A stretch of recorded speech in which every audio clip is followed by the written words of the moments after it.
That's how to work a bob. Will you please welcome the fabulous Gemma Arterton?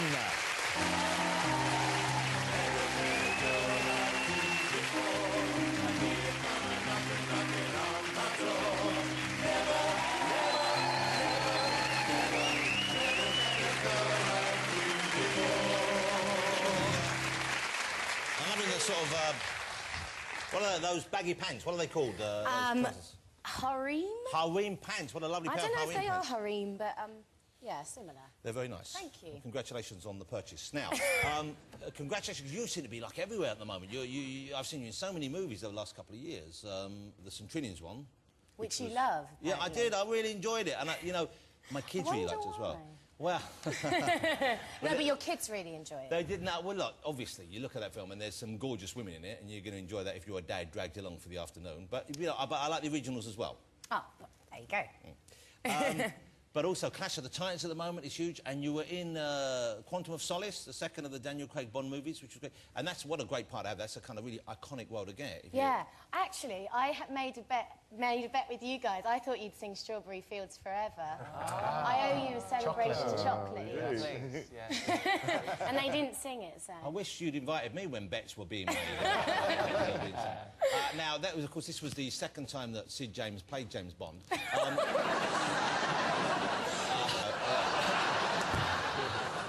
Money penny.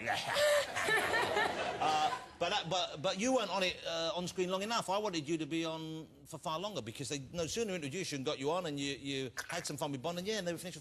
But a great way to die. It was pretty cool. It was iconic, and yeah. Well, yeah. I hope we're not spoiling it if you haven't seen it. But there she is after a particularly messy chocolate fondant or something. That was oil. And what were you actually covered in when they filmed it? 'Cause it was meant to be oil, but what did they actually put? It was actually gunge from kids' TV programmes, dyed with black poster paint. So it kind of smelled like a school art shop or something, you know, in art class. And I was in that for about 3 hours, actually, because they poured it on me in situ, and then I just sort of had to stay there while the whole day went on. And is there anything protecting your modesty while you're lying there, or were you actually naked when they poured it on you? I was naked, yeah. Right. And who gets to sponge it off you? Who gets that? Is that the role on the film we see at the end of the credits, best boy? Is that the job that... but that's a great role. St Trinians is a great thing, but really, you know, they're kind of small roles. And then you get these lead roles in these big movies, like Clash of the Titans, which is a huge movie out right now, of course, in 3D. And you've got another one coming this summer. They come to you, or you go and do the regular auditions like everyone else? Oh, gosh, no, I auditioned hard for them. Actually, with Prince of Persia, which comes out in May, I completely didn't think I would get it, and everyone was up for it, and I sort of... Because it was such a big role, I didn't really take it very seriously and went along joking and being very cheeky, and then I got it, which was really surprising, and then I did Clash after that, and yeah, I auditioned for that as well, and I don't know, I've had to work to get every single role I do. Where are you from, Gemma? Where's your accent from? I'm from Gravesend in Kent. Okay. Yes, Gravesend. Represent. And yeah, I grew up there until I moved to London when I was 18. Because I expected you to... I've seen you acting, but I expected you to have quite a common accent, because whenever I've read interviews with you, they always talk about you having being this... common. Yeah. Yeah, no, it's talked about a lot. And no, actually, if you're from Hackney or if you're actually a Cockney, my accent is really, really soft. Yeah, yeah. Hey, I just noticed you're getting the lovely view of Gemma from the front. I'm occasionally seeing the side, and you've got a tattoo behind your ear here. I do, Have you got one on each side? No, just the one side. OK, can we show it to everyone? Would you mind? This is Gemma's... Which way should I go, like that? Like that, I think. Got a wing on there.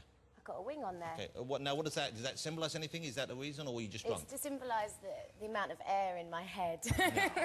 No, it's actually from a job I did called Tess of the D'Urbervilles, and I just had the most amazing time on it, and I met some really brilliant friends, and we all bought each other, you know, jewellery, you know, and they all had little wings on them, and then I lost mine.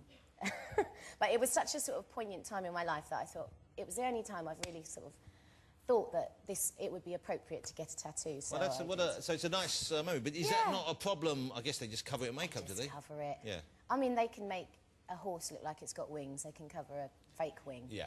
I noticed that Idris had a lot of tattoos on him as well. Yeah, he does. Kiefer, are you... On his unworked out arm. Stop it! I'd work on the wrapping first, mate, if I were you. The arms don't need the help. Yeah. Kiefer, are you a tattooed person? I've got a few tattoos, yeah. Wow. When was the last one you had done? 3 years ago. Wow, so it's not so recent? Not so recent, no. Are you thinking about any more? You know, they come along as they come along, so I'm open to the idea. Kiefer, could I ask you to do a favour for me as a tattoo? Well, let's hear it, yeah. Would you have my face done quite large on one of your breasts? I'm going to think about it. OK. I'll get back to you. OK, so now when Prince of Persia comes out, theoretically, I guess it's going to be a big hit. I've heard people talking about it like it's going to be as big as the Pirates of the Caribbean. Yeah. You've got Jake Gyllenhaal, who's... we've had him on the show. Really lovely guy, I thought. Really smart guy as well. Yeah. And he used to do kind of the indie movies, and then for this, he kind of bulked up. Yeah, he completely transformed. I mean, I saw the movie a couple of weeks ago, and it is brilliant, and he is brilliant in it, and it really kind of propels him into that really, you know, real leading actor sort of territory. It's a bit like the way Nick Cage did it years ago. He was known for those quirky roles, and then he managed to get into the kind of big franchise territory, and that gave him a whole different career. Yeah. I'm really looking forward to seeing it. I really hope it's a big success. Let's have a look at... this is a trailer for it. When is this out? Do you know when this is out? Prince of Persia? Yeah. It's out in May. OK, so hopefully it'll be a big summer hit. Look at this. That looks like it's going to be great. They have a large popcorn and a large Diet Coke. That looks great, doesn't it? I can't wait for that. Is it different making a movie like that, which is a big special effects bonanza, to a movie like your new one, which is much more, it's kind of very, very focused and very low budget? It must be a different sort of experience. Yeah, I mean, you adapt to every film depending on, you know, every film's different, but yeah, I suppose there aren't so many trimmings because there's not so much time, there's not so much money, and you really have to just get down to the basics. And with Alice Creed, the film I just made, it's I don't know, we had 4 weeks to shoot it, we had 6 months on Prince of Persia, you know, there's no room for error, you have to go out there and do it, and it's very, very impulsive and quick fire, and I like working that way, I like it that way. It's more of a kind of an actor's film, I guess, as well. Yeah, yeah. It's not so much relying on the spectacle, it's more about the story and the characters. So it's called, the full title is The Disappearance of Alice Creed. That's right. How would you explain it? Because it's quite a peculiar idea. Yeah, I don't want to give too much away because it's full of twists and turns, but it's a kidnap movie, but not really. And it's a kind of psychological thriller, and there's only 3 actors involved in it, and you literally see nobody else in it. And it's just a really, really tight thriller. I haven't really seen a British movie like it for a long time. I saw it, I really enjoyed it. I want to show you a clip of this film because it'd be great to support a small British movie, I think, anyway, but it's also got 3 tremendous performances in it. Yeah, Martin Compston is amazing. Is he the Irish guy? No, he's Scottish. I thought he was Irish. That's how good an actor he is. And who's the other guy who it's I've seen? Eddie Marzan. Eddie Marzan. I've seen him in... He often gets, like, character roles, and he's always in Michael Mann movies, popping up, and also in Happy Go Lucky, the Mike Leigh film. He's brilliant. OK, this is a little taste of it. This is The Disappearance of Alice Creed. This comes out on the 30th of April, but it's very different, and it reminded me of a kind of one of those... like European psychological thrillers we see, which is a good thing, I think. Have a look at this. I enjoyed it. That's The Disappearance of Alice Creed. Opens on the 30th of April. Hey, can I ask you something on this? Maybe I might have been misinformed. You know, when you read stuff about people online and it's not necessarily true, when you were born... Yes. What is the phrase for... Is this... I didn't know the phrase for it until I told the press, and then they told me that I'm a polydactyl. She's a polydactyl, which sounds like a dinosaur. Sounds like a dinosaur. Yeah. But it actually means you had an extra finger.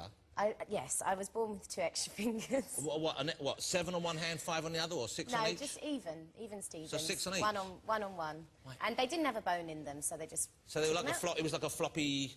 Like a boneless turkey from Bernard Matthews. With a little tiny fingernail. That's the weirdest thing. You know what? My granddad had it, and my dad. I'm so proud of it.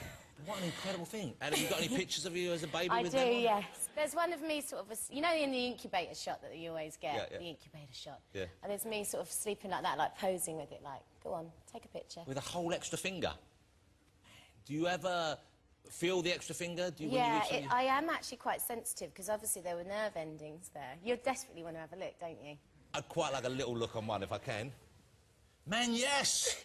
Sweet baby Moses. Don't touch it! You've got the vestigial fingertip on that one still there. Have you got fingerprints on there? No! Because they just removed it and they took the fingertips. And what do they do with the meat? What do they do with the bit? I have no idea. I know, I wish bet you know when you buy those sausages outside nightclubs late at night? No. waste it. That would be one tasty sausage, though. That would be delicious. What a strange thing, and you're not embarrassed talking about it, No, I gather. I'm very proud of it, Yeah, because it makes me unique, and I think unique things are wonderful. And you said your father had it? My father had it, my grandfather had it. They had them in slightly different places, but yeah, hopefully my children will have it. So I'd be quite disappointed if they don't. Have you had that conversation with your boyfriend? He said, look, if we ever have any, there's a chance. Yeah, and he agrees. He'd like to see He's little... like, I want them to have them. Little six-fingered ones? Yeah. I'm so pleased to be here. Not only are you a very gifted actress, but wow, isn't Gemma just a beautiful young woman, ladies and gentlemen? You know, when you see old movie stars, you see old movie stars and you think they don't make them like that anymore, well, they do. Oh, You know, and I'm thrilled you came on the show. The lovely and very talented Gemma Arterton, ladies and gentlemen. Thank you.